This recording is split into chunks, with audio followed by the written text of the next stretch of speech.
Estamos chegando aqui mais uma vez, né, pastor Donizete Pereira, né? Estamos tratando de assuntos escatológicos apologéticos. Você já parou para analisar para onde vão os mortos? Assim, não estou falando do corpo, eu estou falando da alma e do espírito que está dentro de nós e é eterna. Todo ser humano, ele é composto de três coisas, o quê? Corpo, alma e espírito. Quando a pessoa morre, é o corpo da pessoa que morre. E dela sai a alma, né, juntamente com o espírito. Essa parte é eterna. Então, para onde vai será os mortos que hoje morrem? Assim, os salvos e os não salvos. A Bíblia é clara em dizer, lá em Hebreus capítulo 9, versículo 27, que o ser humano está ordenado a morrer uma só vez, vindo depois disso o juízo. É interessante também que Eclesiastes capítulo 12, versículo 7, a Bíblia diz que o espírito volte a Deus, né? E o pó volte à terra como era. Então aqui Salomão está expressando do corpo. Esse pó é o corpo porque o pó é a matéria-prima que foi feita o corpo. Mas o espírito vai voltar a Deus. Por que volta a Deus? Porque foi Deus que soprou o espírito no ser humano, então ele vai voltar a Deus.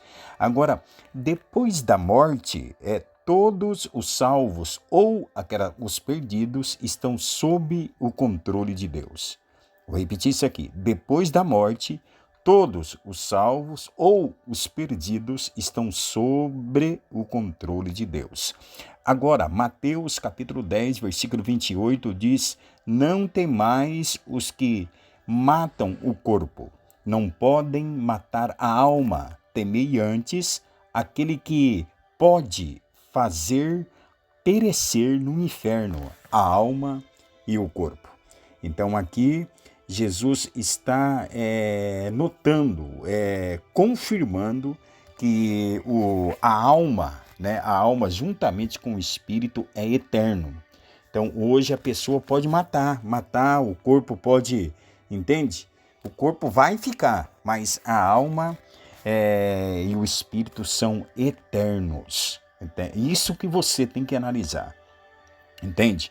Hoje eu vejo as pessoas preocupadas muito, na realidade, né, lotando umas academias, tomando vários tipos de vitamina. É bom, mas se eu dizer algo aqui, vai acontecer igual o Silvio Santos.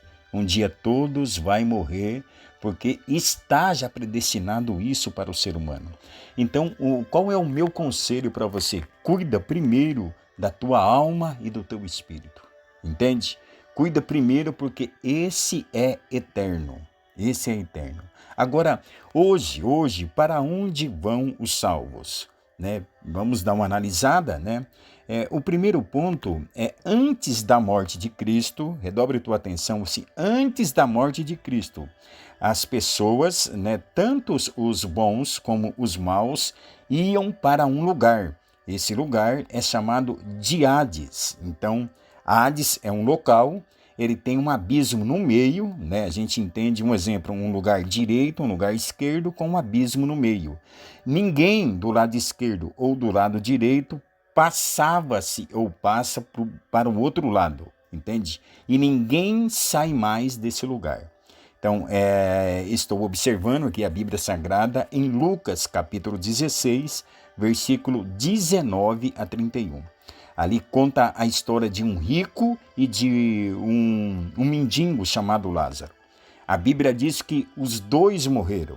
Os dois estavam no Hades, mas né, o rico estava nesse lugar do Hades, um dos lugares, na realidade, que estavam salvos, o caso aqui de Lázaro, ele estava no seio de Abraão, entende? Então, em Lucas capítulo 16, o versículo 23, a Bíblia diz que no Hades, o rico ergueu seus olhos, estando em tormentos, e viu Abraão e Lázaro no seu seio. Então, observa. Então, o rico ergueu, então a consciência dele, observa que aqui é a alma e o espírito. Está normal, ele está pensando, ele está analisando, ele só está sem o corpo. Ele está, primeiro ponto, em tormentos. Aí de longe ele viu Abraão e Lázaro, né? Então nós vemos que a consciência desse homem era a mesma. Então eles estão nesse lugar, tanto aquelas pessoas que fizeram bem, tanto as que fizeram mal. Mas o Hades, uma parte dele vai ficar vazio, está vazio até hoje, entende? Como isso? Agora, depois da morte de Jesus, na cruz do Calvário, as coisas vão mudar. O que vai mudar? Aquelas pessoas que faziam o bem, que antes da morte de Jesus, eles iam para o Hades, lá para o seio de Abraão. Você está entendendo isso? Todos iam para lá. Era para o Hades, mas no lugar que se chamava-se seio de Abraão. E os ímpios que morreram, estão morrendo agora. Todos os ímpios, os que morreram e os que estão morrendo agora, eles estão indo para o Hades, naquele lugar que está o rico. Eles estão indo para lá agora, e lá é um lugar de tormentos. Porém, ainda essas pessoas que estão morrendo, os ímpios que estão indo para o Hades, um dia eles vão ressuscitar. Entende? Eles vão ressuscitar para enfrentar o grande trono branco, que está registrado lá no livro do Apocalipse, capítulo 20. Mas no momento, até agora, uma pessoa sem Deus, uma pessoa que teve a oportunidade nesse mundo, mas não quis, né? Ela morre, o ímpio, né? E está indo para o Hades. Agora, como que as coisas vão mudar depois da cruz? A Bíblia é farta em dizer, lá em Efésios capítulo 4, versículo 8, né, diz desse jeito: ó, subindo ele ao alto, levou cativo o cativeiro. E a Bíblia diz, Efésios capítulo 4, versículo 9, na realidade a parte B, antes ele, que é Jesus, ele tinha descido às partes mais baixas da terra.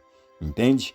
Aí Jesus, quando ele deu o seu espírito na cruz do Calvário, quando ele sai da cruz, ele desce a essa parte mais baixa da terra, que é o Hades, e ele leva todas aquelas pessoas, né, que fizeram bem, do Velho Testamento todinho, né, Abraão, Isaque, Jacó, todos, e os profetas, Jeremias, Isaías, todos estavam lá, entende? Aí Jesus desce, abre essa parte do Hades e leva as pessoas para outro lugar, entende? Por isso que nós entendemos que depois da cruz de Cristo, o primeiro fato que aconteceu foi o quê? O véu do templo se rasgou de cima para baixo. Então, antes de Jesus, todos tinham impedimento de aproximar de Deus, mas depois da cruz, abriu-se o caminho para o céu. Então nós entendemos por que Jesus disse, né, que ele era o caminho, a verdade e a vida. João 14, 6. Hoje nós entendemos isso. Então Jesus, ele é o caminho. Quando ele disse isso, as pessoas não entenderam, mas depois da cruz, ele libertou todos aqueles salvos do Hades, da parte daquelas pessoas que faziam bem, e levou para onde? Lucas capítulo 23, versículo 42 e 43, diz o seguinte: Jesus salvou o ladrão lá na cruz, vocês lembram? E disse dessa maneira, ó: hoje estarás comigo no paraíso. O apóstolo Paulo, em 2 Coríntios capítulo 12, versículo 4, ele mesmo diz: eu fui arrebatado ao terceiro céu. Eu fui arrebatado ao paraíso. Então nós entendemos que o Hades, ou seio de Abraão, né, de Lucas 16, 19 ao 31, continua recebendo os ímpios. Eles vão sair de lá só depois do reinado milenar de Cristo e vão ser julgados pelas suas obras. Apocalipse capítulo 20, versículo 15. Depois desse julgamento, os ímpios vai ser lançado no lago de fogo. E nós concluímos, eu vou concluir na realidade com essa passagem de João 3,16. Porque Deus amou o mundo de uma tal maneira que deu seu Filho unigênito para todos aqueles que nele crê. Não pereça. Sabe, esse perecer não vai para o Hades.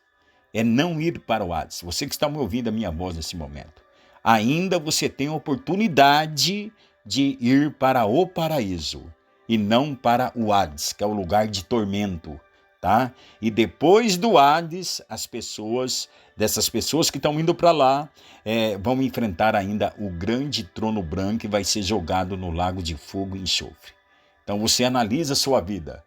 Os braços de Jesus ainda estão abertos e ele está chamando. Vinde a mim todos que estáis cansados, sobrecarregados e oprimidos, que eu vos aliviarei. Agora, você que decide, o Hades ou o paraíso. Eu já estou indo, fica com esse estudo. Deixa eu dizer algo para você. Se for bom esse estudo, indica para outra pessoa. Não sei se você, em qual meio de comunicações você vai estar assistindo, ouvindo, na realidade, esse áudio. Clica aí no like, porque a plataforma vai entender. Quanto mais você clicar no like, a plataforma vai passar essa mensagem automaticamente para as outras pessoas também. Vai indicar isso aí para outras pessoas também. E sim, juntos, eu e você, nós vamos evangelizar através dessas mensagens que muitas igrejas não falam sobre isso. Deus abençoe a sua vida. Eu já estou indo. Até o próximo áudio. Até mais. Tchau, tchau.